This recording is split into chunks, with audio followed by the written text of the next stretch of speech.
Living consciously is an act of courage.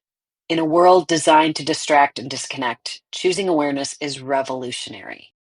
It's all about reclaiming your power, your attention, and your life.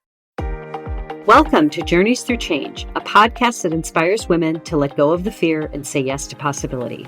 I'm your host, Noelle Van, an author, creator, and empowerment coach who spent years in corporate America helping innovators and leaders ride the waves of change with ease and grace. I now work with women to step into change and unleash the power they have to create a life they love. Whether you're contemplating a change in your career, relationship, health, lifestyle, or anything in between, nothing's off the table. I'll be offering up simple insights to help you manage the ups and downs of change and sharing interviews with successful women who took a leap of faith to create the life they knew they were meant to live, sharing their wisdom, advice, and all the juicy lessons they learned along the way. So get cozy in your favorite comfy chair and let's get started.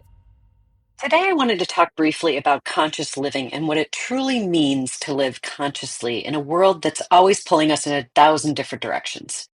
So, first, let's talk about what conscious living actually is. Conscious living isn't about perfection, it's about awareness. It's about making intentional choices that align with our deepest values, our true selves, and the interconnected world around us. It's about moving through life with purpose, presence, and genuine understanding. Now, a few areas of conscious living I want to highlight are going to kind of help drive this point home and give you a little bit more context. The first is called mindful awareness. So, living consciously starts with one fundamental practice: paying attention. Not the kind of attention we give to our smartphones or the endless stream of notifications that we get every day, but a deeper, more intentional awareness. Imagine for a moment your typical day. How much of it do you actually experience? How much of it passes by in a blur of automatic responses, half listened to conversations, and unconscious reactions? Conscious living asks us to wake up, literally and metaphorically. Now, starting off this new year, think about how you can show up differently with your friends, family, and acquaintances. How can you bring your full self to every conversation you have?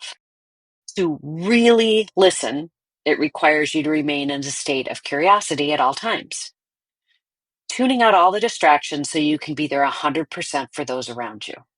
Try this out and see if you can feel a difference. When we are truly present, we are serving others on a whole new level. I often feel that as I and those around me get older, it's a far more important thing to savor those moments of connection and really do my part in having more meaningful moments, especially with those I love. Now, the second one is intentional choice. Every single moment is an opportunity for choice. What we eat, what we speak, where we direct our energy, these are all choices that reflect our level of consciousness. I can remember a time when I was deep in my corporate career and everything I did was reactive. My days were a series of responses to external stimuli, emails, demands, and other people's expectations. Now, part of this was due to my job, and being in HR, I needed to be there for people as they needed me. But this became a very, very reactive existence.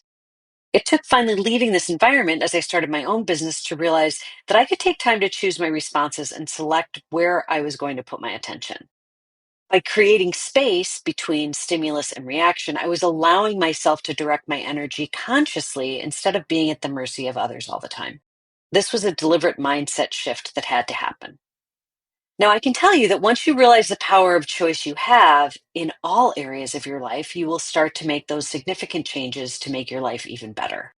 At first, it feels so new to us, but choice is something we've had all along. It just takes peeling away those layers of false beliefs that we've had over the years that our life is happening to us, not for us. And the reality is, you get to choose whatever you want to create in life.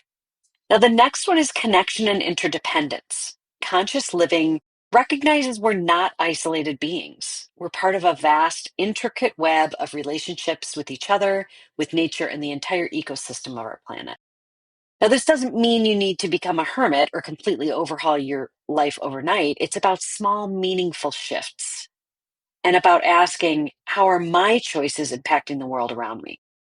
This is a perspective to adopt moving into 2025.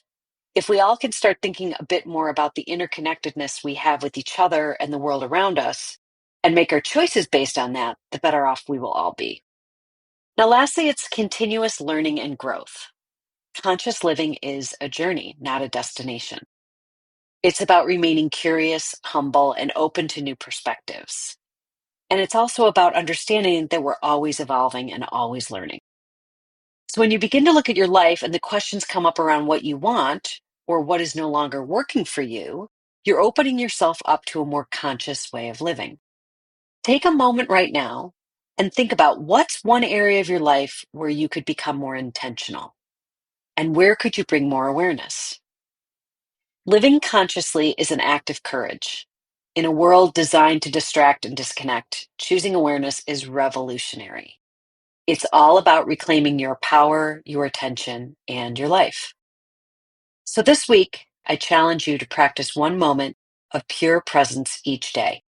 It could be eating a meal without your phone, taking a walk and truly observing your surroundings, or simply having a conversation where you listen more than you speak. Consciousness is a practice, not a destination. Keep showing up, keep being curious, and keep growing. That's it for now. Until next time. Thanks for listening to the Journeys Through Change podcast. You can find us on Spotify, Apple Podcasts, or really wherever you get your podcasts. And be sure to follow us and leave a review if you've enjoyed this episode. And share it with a friend or on social media to spread the good word, so more women like you can find us and join in on the fun. For more information on the podcast or Day by Day book, go to livedaybyday.com.